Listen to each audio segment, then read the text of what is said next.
பிரச்சனை வந்தா தனியாவே வர மாட்டேங்குது. பெருங்காற்று மாதிரி ஒரே நேரத்துல சேர்ந்துதான் வருது. ஒரு பக்கம் எதிர்ப்பு, இன்னொரு பக்கம் பழி. சிலர் கூட சேர்ந்து நம்ம தள்ள முயற்சி பண்ணுவாங்க. என்னை முழுக்க சிதறடிக்கிறாங்களே அப்படின்னு மனசு தாங்க முடியாத நிலை ஏற்படும். அப்படிப்பட்ட நேரத்துல ஆபகுக்கு என்கிற தீர்க்கதரிசி சொல்லுகிற வார்த்தை தான் இது. என்னை சிதறடிப்பதற்கு பெருங்காற்றை போல் வந்தார்கள், சிறுமையானவனை மறைவிடத்திலே பட்சிப்பது போல் அவர்களுக்கு சந்தோஷமா இருந்தது. நீர் அவனுடைய ஈட்டிகளினாலேயே அவனுடைய கிராமத்து அதிபதிகளை உருவக்குத்தினீர்.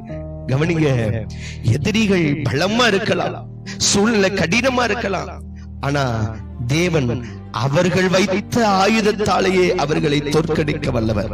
அதனால பயஞ்சு உடைஞ்சு போகாதீங்க, என்ன ஆகுமோன்னு கலங்காதீங்க. அதற்கு பதிலா அமைதியா தேவனை நம்ப கற்றுக்கொள்ளுங்க. பழி வாங்கணும்னு நினைக்காதீங்க.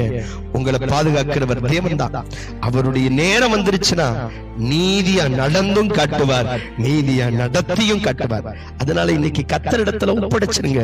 உங்க கூட இருந்து ஜெயமாய் நடத்துகிற கர்த்தர் உங்களோடு. May God bless you.